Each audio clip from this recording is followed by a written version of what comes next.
നമസ്കാരം.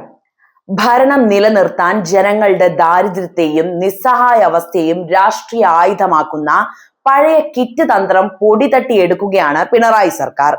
കോവിഡ് കാലത്തെ വൈകാരിക തള്ളിച്ചയിൽ വോട്ടുറപ്പിച്ച അതേ മാതൃകയിൽ വികസന മുരടിപ്പും അഴിമതി ആരോപണങ്ങളും മറച്ചു പിടിക്കാൻ അവസാനവട്ട സൗജന്യങ്ങളുടെ പുകമറ തീർക്കാനാണ് ഇപ്പോഴത്തെ നീക്കം. അർഹതപ്പെട്ട ആനുകൂല്യങ്ങൾ തടഞ്ഞുവെച്ച ശേഷം തെരഞ്ഞെടുപ്പ് പടിവാതിൽക്കൽ എത്തുമ്പോൾ മാത്രം വിതരണം ചെയ്യുന്നത് ഈ രാഷ്ട്രീയ സർക്കസ് ജനാധിപത്യത്തെ വെല്ലുവിളിക്കുന്നതാണ് എന്ന് പറയുന്നതാണ് ഇവിടെ ഏറ്റവും ഉചിതം. കേരളത്തിന്റെ ചരിത്രത്തിലെ ഏറ്റവും വലിയ സാമ്പത്തിക പ്രതിസന്ധിയിലൂടെയാണ് നമ്മുടെ സംസ്ഥാനം കടന്നു പോകുന്നത്. അതേസമയം തന്നെ ഭരണ തുടർച്ചയുടെ 3-ാം അധ്യായം സ്വപ്നം കണ്ട് ജനങ്ങളെ വീണ്ടും തെറ്റിദ്ധരിപ്പിക്കാനുള്ള അണിയറ നീക്കങ്ങളാണ് ധനമന്ത്രി KN ബാലഗോപാലിന്റെ ബജറ്റ് പ്രഖ്യാപനങ്ങളിൽ തെളിയുന്നത്. കഴിഞ്ഞ തദ്ദേശ തെരഞ്ഞെടുപ്പിൽ ആനുകൂല്യങ്ങളുടെ പ്രളയം സൃഷ്ടിച്ചിട്ടും ജനങ്ങൾ മുഖം തിരിച്ചതിന്റെ തിരിച്ചറിവിൽ നിന്നാണ് നിയമസഭാ തെരഞ്ഞെടുപ്പ് ലക്ഷ്യമിട്ടിട്ടുള്ള ഈ പുതിയ കടുംവെട്ട് പ്രഖ്യാപനങ്ങൾ രൂപം കൊള്ളുന്നത്. കോവിഡ് കാലത്ത് സൗജന്യ കിറ്റ് നൽകി വോട്ട് ബാങ്ക് സുരക്ഷിതമാക്കിയ അതേ തന്ത്രം ഇത്തവണ ക്ഷേമ പെൻഷൻ വർധനവിലൂടെയും ശമ്പള പരിഷ്കരണത്തിലൂടെയും ആവർത്തിക്കാനാണ് സർക്കാർ ശ്രമിക്കുന്നത്. എന്നാൽ മാസങ്ങളായി മുടങ്ങിക്കിടക്കുന്ന ക്ഷേമ പെൻഷനുകളും സർക്കാർ ജീവനക്കാരുടെ DA കുടിശ്ശികയും നൽകാതെ പുതിയ വാഗ്ദാനങ്ങൾ നൽകുന്നത് ജനങ്ങളെ വിഡ്ഢികളാക്കുന്നതിന് തുല്യമാണ്. ഖജനാവ് ശൂന്യമായിരിക്കെ കടമെടുത്തും വിഹിതം വെട്ടിക്കുറച്ചും നടത്തുന്ന ഇത്തരം കണ്ണഞ്ചിപ്പിക്കുന്ന പ്രഖ്യാപനങ്ങൾ വെറും ജലരേഖകളാണ് എന്നതാണ് യാഥാർത്ഥ്യം. അത് നമ്മൾ മനസ്സിലാക്കുകയും വേണം. സാധാരണക്കാരന്റെ അടുക്കളയിൽ പുകയുന്ന ദാരിദ്ര്യത്തിന് താൽക്കാലിക ആശ്വാസം എന്ന പേരിൽ നൽകുന്ന ഇത്തരം വാഗ്ദാനങ്ങൾക്കപ്പുറം സംസ്ഥാനത്തിന്റെ ദീർഘകാല സാമ്പത്തിക ഭദ്രതയെക്കുറിച്ച് സർക്കാരിന് വ്യക്തമായ കാഴ്ചപ്പാടുകൾ ഒന്നും തന്നെയില്ല. ശമ്പള പരിഷ്കരണവും പെൻഷൻ വർധനവും പ്രഖ്യാപിച്ച് ജനശ്രദ്ധ തിരിക്കുമ്പോഴും കഴിഞ്ഞ കാലങ്ങളിൽ പ്രഖ്യാപിച്ച പദ്ധതികളുടെയും കുടിശ്ശികകളുടെയും കണക്കുകൾ ചോദിച്ചാൽ സർക്കാരിന്റെ കൈവശം ഉത്തരമില്ല. വികസനത്തിന്റെ പേരിൽ കോടികൾ പൊടിക്കുമ്പോഴും സാധാരണക്കാരന്റെ പെൻഷൻ മുടങ്ങുന്നത് ഭരണപരാജയത്തിന്റെ നേർക്കാഴ്ചയല്ലാതെ മറ്റെന്താണ്?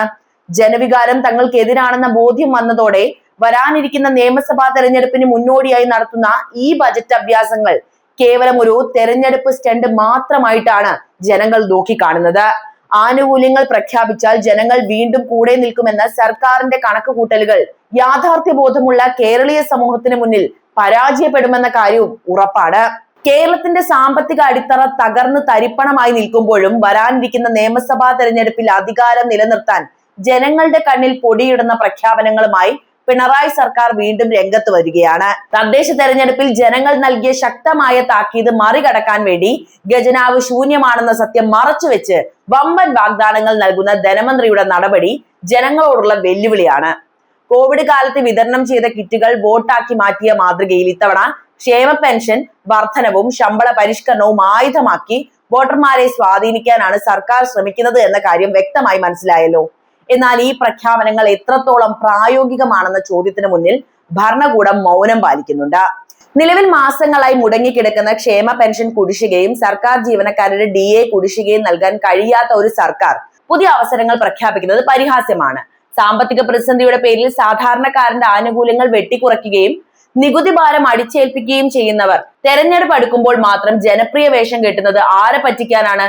പെൻഷൻ ഗുണഭോക്താക്കൾ ഓരോ മാസവും പണത്തിനായി ബാങ്കുകൾക്ക് മുന്നിൽ കാത്തു നിൽക്കുമ്പോൾ അവരുടെ ദുരിതം വിറ്റ് വോട്ട് പിടിക്കാനുള്ള ഈ തന്ത്രം രാഷ്ട്രീയ പാപ്പരത്തം മാത്രമാണെന്ന് സഖാക്കന്മാരെ ഓർമ്മിപ്പിക്കട്ടെ. സംസ്ഥാനത്തിന്റെ കടബാധ്യത റെക്കോർഡുകൾ ഭേദിക്കുമ്പോഴും ശാശ്വതമായ സാമ്പത്തിക പരിഹാരങ്ങൾ കാണുന്നതിന് പകരം കടമെടുത്ത പണം കൊണ്ട് ഇലക്ഷൻ സ്റ്റണ്ടുകൾ നടത്താനാണ് സർക്കാരിന്റെ താല്പര്യം. ശമ്പള പരിഷ്കരണവും പെൻഷൻ വർധനവും പ്രഖ്യാപനങ്ങളിൽ മാത്രം ഒതുങ്ങുകയും നടപ്പിലാക്കാൻ പണമില്ലാതെ വരികയും ചെയ്യുമ്പോൾ ഈ സർക്കാർ വീണ്ടും ജനങ്ങളെ വഞ്ചിക്കുക തന്നെയാണ് ചെയ്യുന്നത്. സത്യം പറഞ്ഞാൽ ഖജനാവ് കാലിയാണെന്ന് നമുക്ക് ഓരോരുത്തർക്കും അറിയാം. ആവർത്തിച്ചു പറയുന്ന വാഗ്ദാനങ്ങൾ ജലരേഖകളായി മാറുന്ന കാഴ്ചയ്ക്ക് കേരളം കണ്ടതാണല്ലോ അല്ലെ. ജനങ്ങളുടെ വിവേകത്തെ ചോദ്യം ചെയ്തുകൊണ്ട് വെറും പ്രഖ്യാപനങ്ങൾ കൊണ്ട് ഭരണ തുടർച്ച സ്വപ്നം കാണുന്ന പിണറായി സർക്കാർ ചരിത്രത്തിൽ നിന്നുള്ള പാഠങ്ങൾ ഉൾക്കൊള്ളുന്നില്ല എന്നത് നമുക്ക് വ്യക്തവുമാണ്. ഈ പൊള്ളയായ വാഗ്ദാനങ്ങൾ തിരിച്ചറിയാൻ കേരളത്തിലെ ബോധമുള്ള വോട്ടർമാർക്ക് കഴിയുമെന്ന് സർക്കാർ തിരിച്ചറിയുകയും അത് മനസ്സിലാക്കുകയും വേണമെന്നാണ് അഭ്യർത്ഥിക്കാനുള്ളത്. മറ്റൊരു പ്രധാനപ്പെട്ട കാര്യം കൂടി പറയാറുണ്ട്. കാരണം കേരളം ഇന്ന് അഭിമുഖീകരിക്കുന്നത് സമാനതകളില്ലാത്ത സാമ്പത്തിക തകർച്ചയാണ്. സംസ്ഥാനത്തിന്റെ ആകെ കടബാധ്യത 4 ലക്ഷം കോടി രൂപ എന്ന ഭയാനകമായ സംഖ്യയിലേക്ക് കുതിച്ചുയർന്നപ്പോഴും ജനങ്ങളുടെ കണ്ണിൽ പൊടിയിടാൻ വീണ്ടും വമ്പൻ പ്രഖ്യാപനങ്ങളുമായിട്ടാണ് പിണറായി സർക്കാർ രംഗത്ത് വന്നിരിക്കുന്നത്. ഇത് രാഷ്ട്രീയ ധാർമ്മികതയ്ക്ക് പോലും നിരക്കാത്തതാണ്. ഓരോ മലയാളി കുട്ടിയുടെയും തലയിൽ ലക്ഷങ്ങളുടെ കടം അടിച്ചേൽപ്പിക്കുന്ന ഭരണകൂടം വരാനിരിക്കുന്ന നിയമസഭാ തെരഞ്ഞെടുപ്പ് മാത്രം ലക്ഷ്യം വെച്ച് നടത്തുന്ന ഈ ബജറ്റ് അഭ്യാസങ്ങൾ വെറും ജനവഞ്ചനയാണ്. കിറ്റ് രാഷ്ട്രീയത്തിലൂടെ അധികാരം പിടിച്ച പഴയ തന്ത്രം ഇത്തവണ ക്ഷേമ പെൻഷൻ വർധനവിലൂടെയും ശമ്പള പരിഷ്കരണത്തിലൂടെയും ആവർത്തിക്കാമെന്നാണ് സർക്കാരിന്റെ കണക്കുകൂട്ടലുകൾ. യാഥാർത്ഥ്യങ്ങൾ പരിശോധിച്ചാൽ ഈ വാഗ്ദാനങ്ങളുടെ പൊള്ളത്തരം കൃത്യമായിട്ട് നമുക്ക് മനസ്സിലാക്കാവുന്നതേ ഉള്ളൂ. കഴിഞ്ഞ വർഷങ്ങളിൽ പ്രഖ്യാപിച്ച ക്ഷേമ പെൻഷനുകൾ മാസങ്ങളോളമായിട്ട് മുടങ്ങിക്കിടക്കാണ്. കർഷകർക്കും പെൻഷൻകാർക്കും നൽകാനുള്ള കുടിശ്ശികകൾ തീർക്കാൻ പണമില്ലാത്ത സർക്കാർ ഏത് സാമ്പത്തിക സ്രോതസ് മുൻനിർത്തിയാണ് പുതിയ വർധനവുകൾ വാഗ്ദാനം ചെയ്യുന്നത്? സർക്കാർ ജീവനക്കാരുടെ ആനുകൂല്യങ്ങളും DA കുടിശ്ശികയും മരവിപ്പിച്ച് നിർത്തിയിരിക്കുകയാണ്. വികസനത്തിന്റെ പേരിൽ നടത്തുന്ന വലിയ പദ്ധതികൾ പലതും പാതി വഴിയിൽ നിൽക്കുമ്പോഴും ഭരണപരമായ ദൂർത്തിന് ഒരു കുറ്റവുമില്ല എന്നത് വൈരുദ്ധ്യമാണ്. തനത് വരുമാനം വർദ്ധിപ്പിക്കുന്നതിൽ പരാജയപ്പെട്ട സർക്കാർ കേന്ദ്രവിഹിതത്തെയും കടമെടുപ്പിനെയും മാത്രം ആശ്രയിച്ച് മുന്നോട്ട് പോയിക്കൊണ്ടിരിക്കുമ്പോൾ ഇത്തരം പ്രഖ്യാപനങ്ങൾ വെറും കടലാസ് പുലികൾ മാത്രമായിട്ട് അവശേഷിക്കുമെന്ന് ഇവിടുത്തെ കൊച്ചുകുട്ടിക്ക് പോലും മനസ്സിലാക്കാവുന്നതേ ഉള്ളൂ.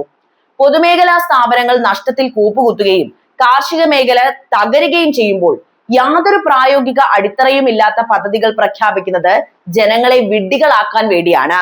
തെരഞ്ഞെടുപ്പ് അടുക്കുമ്പോൾ മാത്രം ഉദാരമതികളാകുന്ന ഭരണാധികാരികൾ ഖജനാവ് ശൂന്യമായതിന്റെ ഉത്തരവാദിത്തത്തിൽ നിന്ന് കൈ കഴുകുകയാണ് ചെയ്യുന്നത്.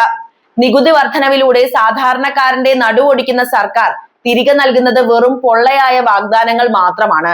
ജനങ്ങളുടെ നികുതി പണം വോട്ട് ബാങ്ക് രാഷ്ട്രീയത്തിനായി ദുരുപയോഗം ചെയ്യുന്ന ഈ രീതി കേരളത്തിന്റെ സാമ്പത്തിക ഭാവിയെ തന്നെ ഇരുട്ടിലാക്കുന്നു. ഈ ചതിക്കുഴികൾ തിരിച്ചറിയാൻ കഴിയുന്ന ജനതയ്ക്ക് മുന്നിൽ ഇത്തരം തെരഞ്ഞെടുപ്പ് സ്റ്റണ്ടുകൾ വില പോകില്ല എന്ന് ഭരണകൂടം ഓർക്കുന്നത് എന്തുകൊണ്ടും നന്നായിരിക്കും. ഇതിനെല്ലാം കാരണക്കാരൻ പിണറായി വിജയൻ തന്നെയാണ്. വികസനത്തിന്റെ തിളക്കത്തിൽ കരിനീഴൽ വീഴ്ത്തുന്ന കേരളത്തിന്റെ തകർച്ചയാണ് നമ്മൾ കണ്ടുകൊണ്ടിരിക്കുന്നത്. കേരളം അതിന്റെ ചരിത്രത്തിലെ തന്നെ ഏറ്റവും വെല്ലുവിളി നിറഞ്ഞ കാലഘട്ടത്തിലൂടെയാണ് കടന്നു പോകുന്നത് എന്ന കാര്യം വ്യക്തമായി കാണുമല്ലോ. പുരോഗമനത്തിന്റെ മുഖംമൂടി അണിഞ്ഞ് 2 വട്ടം അധികാരത്തിലേറിയ പിണറായി സർക്കാർ കേരളത്തെ വലിയൊരു വിനാശത്തിലേക്കാണ് നയിച്ചതെന്ന് പറയാതിരിക്കാൻ നമുക്ക് ആകില്ല. വികസനത്തിന്റെ പേരിൽ കൊട്ടിഘോഷിക്കപ്പെട്ട പല പദ്ധതികളും പാതി വഴിയിൽ നിൽക്കുകയും കടബാധ്യതകൾ താങ്ങാനാവാത്ത വിധം വർദ്ധിക്കുകയും ചെയ്തതോടെ സംസ്ഥാനം ഒരു സാമ്പത്തിക തകർച്ചയുടെ വക്കിലെത്തി നിൽക്കുകയാണ്. കിഫ്ബി പോലുള്ള സംവിധാനങ്ങളിലൂടെ കടമെടുത്തു കൂട്ടിയത് വരും തലമുറയുടെ ഭാവി പണയപ്പെടുത്തിക്കൊണ്ടാണെന്ന സത്യം ഇന്ന് പകൽ പോലെ വ്യക്തവുമാണ്. നമ്മുടെ പൊതുമേഖലാ സ്ഥാപനങ്ങളെല്ലാം നഷ്ടത്തിന്റെ കയത്തിലാണ് ഇപ്പോഴുള്ളത്. KSRTCയിലെ ശമ്പള പ്രതിസന്ധിയും പെൻഷൻ മുടങ്ങുന്നതും സർക്കാരിന്റെ ഭരണപരമായ പരാജയത്തിന്റെ ഉത്തമ ഉദാഹരണങ്ങളാണ്. ഓരോ പ്രളയവും പ്രകൃതിക്ഷോഭവും വരുമ്പോൾ ജനങ്ങൾ കൈകോർത്തു നിന്നതിലെ സ്വന്തം ഭരണ നേട്ടമായി ചിത്രീകരിച്ചതല്ലാതെ ശാശ്വതമായ പരിഹാരങ്ങളോ പുനരധിവാസമോ ഉറപ്പാക്കാൻ സർക്കാരിന് കഴിഞ്ഞിട്ടില്ല എന്നതാണ് മറ്റൊരു യാഥാർത്ഥ്യം. കാർഷിക മേഖലയിലെ തകർച്ചയും യുവജനങ്ങൾ തൊഴിൽ തേടി വിദേശങ്ങളിലേക്ക് കൂട്ടമായി പലായനം ചെയ്യുന്നതും കേരളം വാസയോഗ്യമല്ലാത്തതായിട്ട് മാറുന്നു എന്നതിന്റെ സൂചനയാണ്. കേരളത്തിന്റെ അഭിമാനമായിരുന്ന ഉന്നത വിദ്യാഭ്യാസ മേഖല പോലും രാഷ്ട്രീയ അതിപ്രസരം കൊണ്ട് തകർന്നിരിക്കുന്ന കാഴ്ച നമ്മളാണ് കണ്ടുകൊണ്ടിരിക്കുന്നത്. അഴിമതിയും സ്വജനപക്ഷപാതവും ഭരണത്തിന്റെ എല്ലാ തലങ്ങളിലും പടർന്നു പിടിച്ചിരിക്കുന്നു. വിവാദമായ പല ഇടപാടുകളിലും മുഖ്യമന്ത്രിയുടെ ഓഫീസിലേക്ക് വരെ നീളുന്ന അന്വേഷണങ്ങൾ കേരളത്തിന്റെ രാഷ്ട്രീയ ചരിത്രത്തിൽ ഇതിനു മുൻപ് കേട്ടുകേൾവി പോലും ഇല്ലാത്തതാണ്. ക്രമസമാധാന നില തകരുകയും രാഷ്ട്രീയ കൊലപാതകങ്ങളും ഗുണ്ടാ വിളയാട്ടങ്ങളും പതിവാകുകയും ചെയ്തതോടെ സാധാരണക്കാരന്റെ സുരക്ഷ ചോദ്യചിഹ്നമായി മാറി. ജനങ്ങളുടെ നികുതി പണം കൊണ്ട് ആഡംബര കാറുകളും ഹെലികോപ്റ്ററുകളും വാങ്ങുന്ന സർക്കാർ പണമില്ലെന്ന കാരണത്താൽ പാവപ്പെട്ടവന്റെ ക്ഷേമ പെൻഷൻ മാസങ്ങളോളം തടഞ്ഞു വെക്കുന്നത് ക്രൂരതയല്ലാതെ മറ്റെന്താണ്? വികസനത്തിന്റെ പൊള്ളയായ കണക്കുകൾ നിരത്തി ജനങ്ങളെ തെറ്റിദ്ധരിപ്പിക്കുന്ന ഈ ഭരണം കേരളത്തെ ഒരു നൂറ്റാണ്ട് പിന്നോട്ട് കൊണ്ടുപോയി എന്ന് വേണം കൃത്യമായിട്ട് പറയാൻ.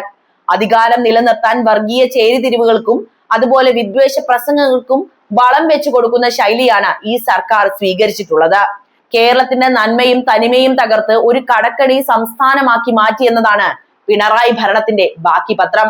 അവിടെയാണ് പുതിയ കിറ്റ് തന്ത്രവുമായി പിണറായി 3-ാം ഊഴത്തിന് കാത്തിരിക്കുന്നത്. നാണമില്ലേ എന്ന് ചോദിക്കാതെ വയ്യ. ഈ വിഷയത്തിലെ നിങ്ങളുടെ നിലപാട് എന്തായാലും കമന്റ് ബോക്സിൽ എഴുതുക. മറ്റൊരു വീഡിയോയുമായി വീണ്ടും എത്താം. നന്ദി.